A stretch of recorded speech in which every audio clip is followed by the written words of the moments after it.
அப்புறம் இந்த இனம் சார்ந்த சிக்கல்கள் கேள்விகள் வரும்போது அண்ணன் சொல்ற எப்பயும் ஒரு லட்டு வச்சிருந்தப்பா, அதை உடைச்சு பூந்தி ஆகிட்டோம், நீ இந்த ஆந்திரா கொண்டு போ, நீ இந்த கர்நாடகா கொண்டு போ, நீ இந்த கேரளா கொண்டு போன்னு சொல்லிட்டோம், மீதி கொஞ்சம் பூந்தி வச்சிருக்கேன். இது மீதி வச்சிருந்து திருப்பி 3 பேர் வந்து கேட்டா இப்படிப்பா, இது எனக்கான பங்கு இல்லையா, எனக்கான நிலத்தை நான் ஒதுக்கியிருக்கேன், அதுலதான் நான் உரிமை கேட்கறேன்னு கேட்கும்போது அதுல உள்ள மிக ரொம்ப நியாயமான வழியும் அதுல உள்ள ஒரு நியாயமும் புரிஞ்சுது. இன்னொரு அதே காலகட்டத்தில் இந்த 2009-10 காலகட்டத்தில் நடந்த விஷயம், ஒரு ஈழத்துல இவ்வளவு தமிழர்கள் கொன்று குவிக்கப்பட்ட பொழுது இந்த நிலத்திலிருந்து வேற யார் குரல் கொடுத்தா?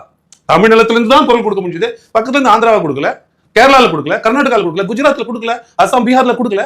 அப்ப அவர்களுக்கெல்லாம் அவங்க வழியா தெரியல. அப்ப யாருக்கு தெரியுது உள்ளபடியேன்னா, இங்க கருணாநிதிக்கு தெரியல, ஜெயலலிதாவுக்கு தெரியல, நம்ம பார்த்தோம்ல. அப்ப யாருக்கு இது வழியா தெரியுது அப்படின்னு பார்த்தா அவன் நிலத்துக்கு தான், அவன் இடத்துக்கு தான் தெரியும் அண்ணன் சொல்ற கருத்துல. அப்போ அதை ஒப்பிட்டு பார்க்கும்போது ஆமா அதுல ஒரு நியாயம் இருக்குதானே செய்யுது. அப்ப இங்க தமிழ் காத்து வாங்கிட்டு, தமிழ் சோறு தின்னுக்கிட்டு, தமிழ் காதலும் தமிழ் கல்வியும் பண்ணிக்கிட்டு, அப்ப நம்ம தெலுங்கு பேசுறதுல சரியானது இல்லை, அது நேர்மை இல்லை. அப்ப இல்ல, நமக்கு கடமை இருக்கு, நாமளும் இந்த போராட்டத்துல நம்ம பங்கெடுக்கணும்னு உணவு வருது. அப்ப இன்னும் ஒரு உறுதியான நிலைப்பாடு வருது. 20 என்னுடைய வழியை இதை விட உங்களுக்கு நான் கடத்த முடியாது. நீங்க யாரும் வாங்க வாழுங்க, ஆனால் நாங்க தான் ஆளுவோம். நாம எல்லாரும் ஒன்னா நிப்போம், நாங்க தான் கொஞ்சம் முன்னால் நிப்போம். நாம எல்லாரும் ஒரு தாய் பிள்ளைகளா கூடி வாழுவோம், ஆனால் எங்கள் தாய் நிலத்தை நாங்க தான் ஆளுவோம். இந்த திராவிடங்க அதெல்லாம் ஏமாத்து வேலை. இனிமேல் சீமானுடைய தாட் என்னன்னு கேட்டேன்.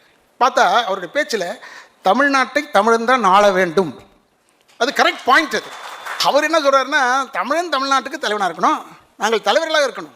நீ நிதியமைச்சராரு, நீ வேறு ஏதோ ஒரு எஜுகேஷனாரு, எந்த பொருளங்காவது இருந்து தொலை, அதெல்லாம் எனக்கு கவலை இல்லை. தமிழன் முதலமைச்சராக இருக்கணும். அது ஒண்டி தானே கேட்குறான் அந்த நாட்டில்.